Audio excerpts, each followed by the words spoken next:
Ce que le capitaine Ibrahim Traoré vient de faire est très grave. Le capitaine Ibrahim Traoré du Burkina Faso vient de commettre une erreur irréparable et qui risque bien évidemment d'avoir des répercussions sur son pouvoir, sur la révolution au Burkina Faso. Alors, qu'est-ce qui se passe? Le capitaine Ibrahim Traoré et son équipe viennent d'accepter une aide militaire de la part des Américains. Mais il s'agit de quel type d'aide? Les Américains ont tout récemment donné des équipements, à savoir des motos et des pick-up, des véhicules à l'armée burkinabé pour renforcer sa capacité de défense. Nous allons essayer d'analyser, de décrypter cette actualité et voir quelles sont les conséquences que les autorités burkinabées risquent d'encourir. Vous n'êtes pas sans savoir que le Burkina Faso s'est lancé il y a de cela quelques années dans cette lutte contre les mouvements terroristes, les mouvements rebelles qui sèment l'instabilité au Burkina Faso de façon générale dans la sous-région. Et on sait comment ces terroristes sont venus en Afrique de l'Ouest. C'est à la suite de l'éclatement de la Libye de Mouammar Kadhafi. Et on sait aussi quels sont les gens qui ont créé la déstabilisation en Libye. Quels sont les gens qui ont éliminé le guide libyen. Ce sont les mêmes pays, à savoir les États-Unis, la France et l'Angleterre, qui ont bombardé, soi-disant qu'ils veulent instaurer la démocratie en Libye. Aujourd'hui, ils ont créé le désordre en Libye, mais au-delà de ça, ils ont armé les groupes terroristes pour venir s'aimer l'instabilité en Afrique de l'Ouest afin de s'accaparer des ressources minières. Et ils sont venus sous forme de sapeurs-pompiers pyromanes. Ils ont allumé le feu, ils viennent comme étant des militaires qui vont restaurer la paix, la sécurité. Ils ont envoyé la MINUSMA, la mission des Nations Unies intégrée pour la sécurisation du Mali, etc.,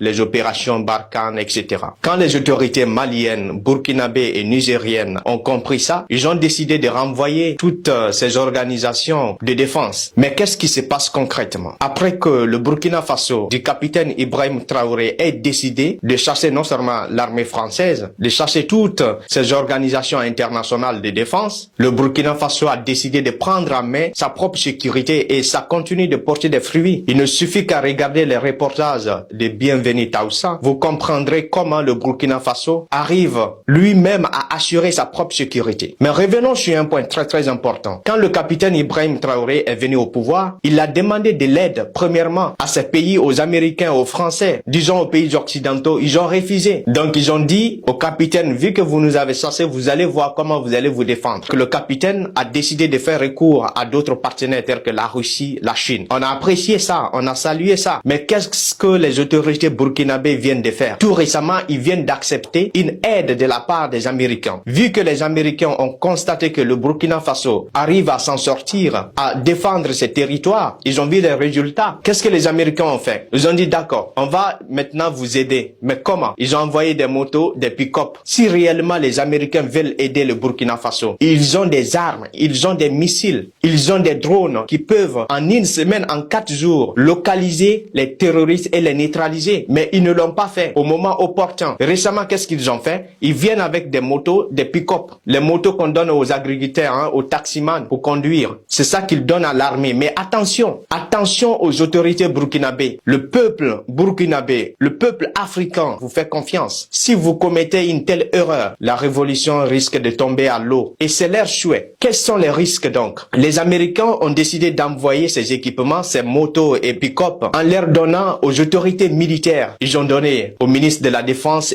ainsi que ses subordonnés. Ils ont donné au chef, je sais pas, d'état-major, à la gendarmerie, à la police. Ils ont donné en quelque sorte à tous les métiers de la défense. Attention, avant d'utiliser ces équipements, vérifiez bien. Il faut les envoyer. C'est les spécialistes qui puissent vérifier si les Américains n'ont pas mis des traceurs, à savoir des outils de localisation, des GPS. Pourquoi je dis ça? Cette aide peut être considérée comme un cheval de Troie. Ils peuvent mettre des GPS, des outils de localisation ou même des capteurs pour pouvoir espionner l'armée. Vous n'êtes pas sans savoir que les Américains ont donné ça au gouvernement, particulièrement aux autorités de défense, aux militaires, à la gendarmerie, à la police et surtout aux hauts responsables qui sont censés de prendre des décisions stratégiques. Donc ce sont eux qui vont conduire ces véhicules, ces pick-up. Ces pick-up ne sont même pas armés d'ailleurs. Donc, quel est le risque? Ils vont non seulement intercepter leur communication, ça c'est le premier risque, parce que ce sont des responsables militaires qui vont rouler dans ces véhicules. Il y a même eu le chef d'état-major, je sais pas, le représentant de la gendarmerie qui est monté sur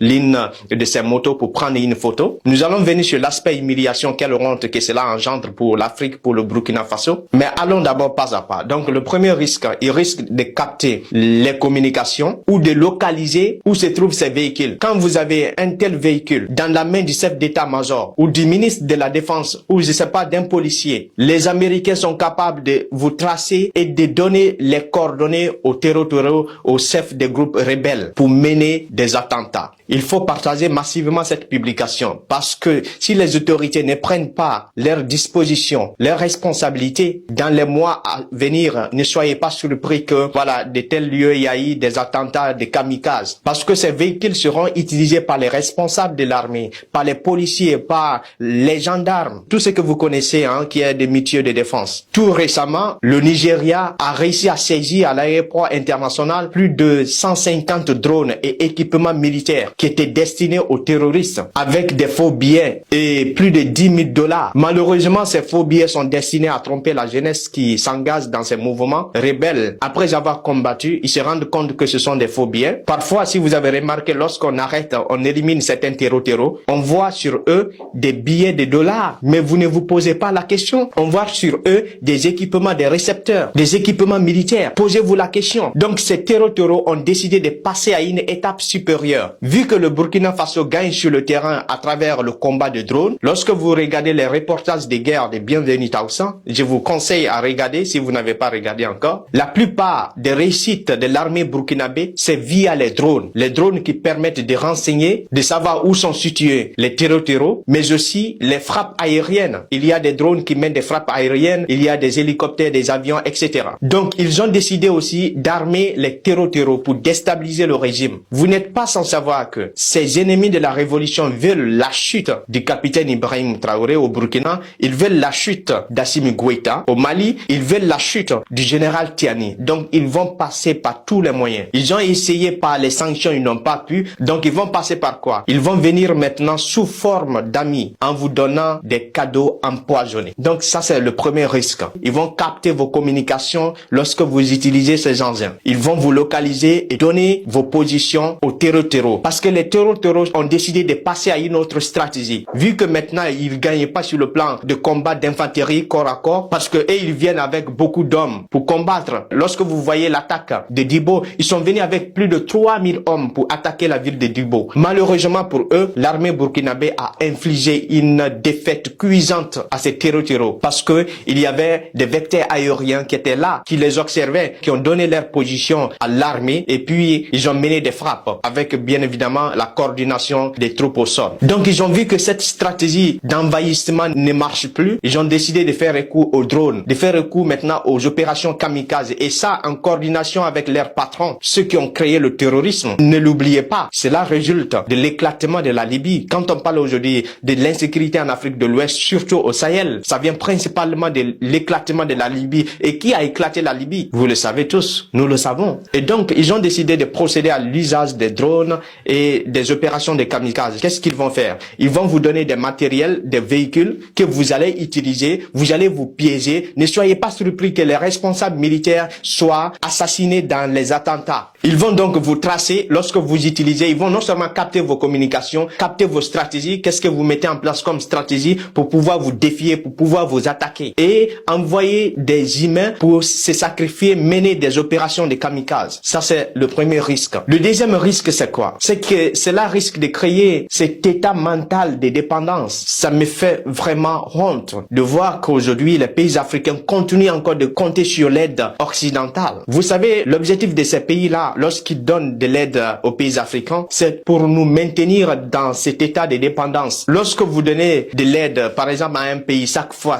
même pas seulement pour un pays, pour une personne, lorsqu'on vous aide chaque fois, on vous met dans un état de fainéantisme. Vous allez croire que vous ne pouvez pas agir sans ces aides. Donc, vous allez continuer à compter beaucoup plus sur l'aide que d'agir. Ça, c'est donc le deuxième aspect, c'est l'aspect de dépendance et l'humiliation. Et qu'est-ce qu'ils vont dire? Lorsque le Burkina Faso va réussir, bien évidemment, à neutraliser tous ces terreaux, qu'est-ce qu'ils vont dire? Ils vont dire c'est grâce à nous, c'est grâce à nos équipements. Et pourtant, ils nous ont donné